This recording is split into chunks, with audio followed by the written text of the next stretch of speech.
আমার যে অ্যানালাইসিস সেটা হচ্ছে বিগত বছরে মোটামুটি মোটা দাগে 5টা পার্ট থেকে প্রশ্ন আসে। স্ক্রল করে না আসতে চাইলে তুমি কি করতে পারো যে আমাদের অনুবাদক প্রোগ্রাম তুমি ডিরেক্টলি কিন্তু এখান থেকে বেসিক সি প্রোগ্রামিং থেকে অপারেটর, এটাও তোমার ইম্পর্টেন্ট একটা পার্ট, অপারেটরে ডিরেক্টলি চলে আসতে পারবা। একই সাথে কিন্তু আমরা C programming, flow chart, algorithm সবগুলা পার্ট যুক্ত করেছি। আসসালামু আলাইকুম।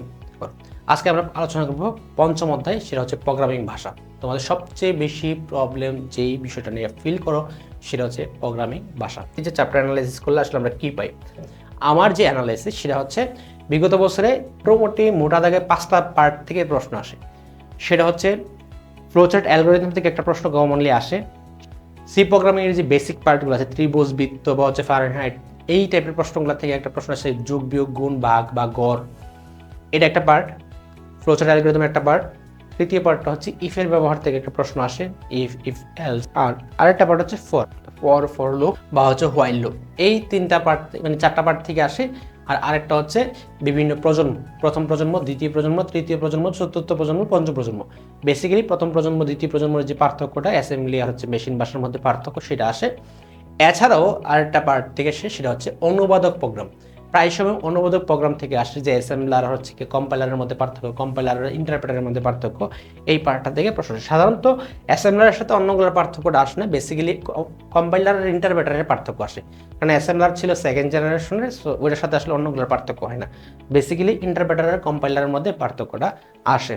আসলে আমরা বোর্ড অ্যানালাইসিস করে দেখি, খেয়াল করে দেখো। আমি যে বিষয়গুলো দেখছি সেটা হচ্ছে বিভিন্ন প্রোগ্রামিং ধারণা এবং বিভিন্ন প্রজন্ম নিয়ে যেটা বলছিলাম সেটা হচ্ছে প্রজন্ম থেকে প্রায় প্রশ্ন আসে, তো খুব রেয়ার কেসে একবারে অফেনলি আর কি প্রায় সময় আসে আর কি। হ্যাঁ, সো আমরা এই টপিকটা থেকে আর একটা দেখবো যে অনুবাদক সফটওয়্যার। এই অনুবাদক সফটওয়্যার থেকে ঢাকা বোর্ড 2024 সালে প্রশ্ন আসছে। সুতরাং বলা যায় ঢাকা বোর্ডে 2025 সালে না আসার পসিবিলিটি বেশি, 26 সালে আসতে পারে। তো অন্যান্য বোর্ডগুলোতে কিন্তু এটা একটা তোমার জন্য অ্যালার্মিং একটা বিষয়, যেহেতু ঢাকা বোর্ডে একবার আসছে, অন্যান্য বোর্ডে আসার পসিবিলিটি অনেক বেশি। Okay fine. তারপর হচ্ছে প্রোগ্রামিং সংগঠন, উন্নয়ন এবং হচ্ছে ডিজাইনের মডেল। এই পার্টটা থেকে বিগত বছরের প্রশ্ন আসছে। আচ্ছা, অ্যালগরিদম আর ফ্লোচার্ট। অ্যালগরিদম আর ফ্লোচার্টকে যদি আমি মোটা দাগে চিন্তা করি তাহলে হচ্ছে এটা প্রয়োগের স্তরের জন্য আসে, মানে গ নাম্বারের প্রশ্নের জন্য আসে, কিন্তু ঘ নাম্বার প্রশ্নের জন্য এটা তেমন বেশি আসে না। তাহলে আমি মোটা দাগে যদি বলি অ্যালগরিদম আর ফ্লোচার্ট তোমার গ নাম্বার প্রশ্নের জন্য বা 3 নাম্বার প্রশ্নের জন্য আসবে। কথা কি বুঝতে পারছি? আর 4 নাম্বার প্রশ্নের জন্য তাহলে কি আসবে? ওই যে আমরা যে পার্টটা দেখছিলাম সেটা হচ্ছে সি প্রোগ্রামিং পার্ট থেকে আসবে। যেমন ধরো যে সি প্রোগ্রামিং এর মৌলিক বিষয়সমূহ থেকে আসবে। সি প্রোগ্রামিং মৌলিক বিষয়গুলো সাধারণত 3 নাম্বারের প্রশ্নের জন্য আসে, তবে রেয়ার কেসে। তবে 4 নাম্বার পার্টের ক্ষেত্রে খেয়াল করে দেখো যে আমাদের পার্টে কিন্তু বিগত বছরের প্রশ্নগুলোকে অ্যানালাইজ করে দেখলে আমরা হচ্ছে এখান থেকে দেখবো সি প্রোগ্রামিং এর আমরা যদি 3টা পার্ট করি, সেটা হচ্ছে মৌলিক সি প্রোগ্রামিং, আর হচ্ছে গিয়া কন্ডিশনাল, আর হচ্ছে লুপ স্টেটমেন্টের যে সি প্রোগ্রামিং।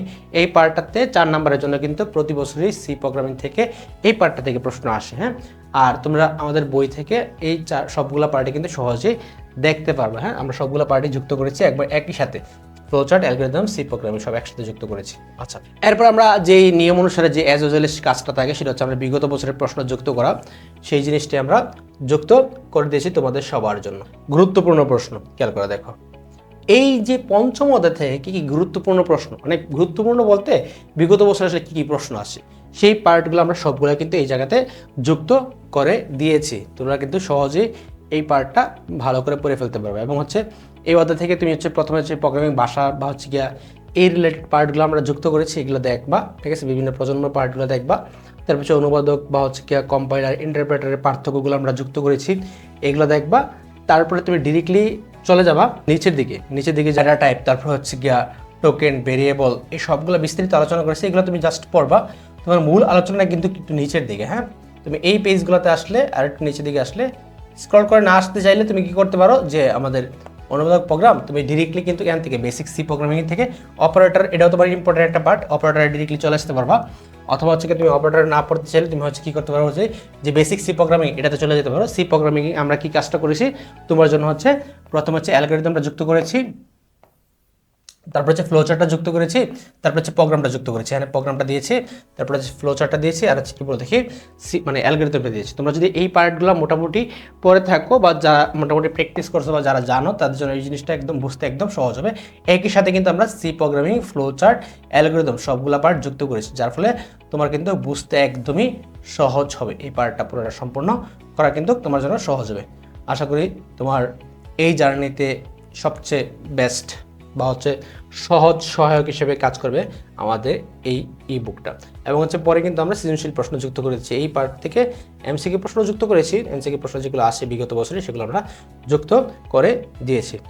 আবার ইফের ক্ষেত্রে আমরা সেম কাজটাই করেছি, ইফের ক্ষেত্রে আমরা সবগুলা পার্টে কি করেছি বলতে একসাথে যুক্ত করেছি, ইফের ক্ষেত্রে আমরা সবগুলা পার্টে একসাথে যুক্ত করে দিয়েছি। পঞ্চমাদের রিলেটেড যদি তোমাদের কোনো সমস্যা থাকে নক দিবা, ইনশাআল্লাহ তোমাদের সর্বোচ্চ সহযোগিতা করার চেষ্টা করব। বেস্ট অফ লাক, সবাই ভালো থাকবা, সুস্থ থাকবা। আসসালামু আলাইকুম।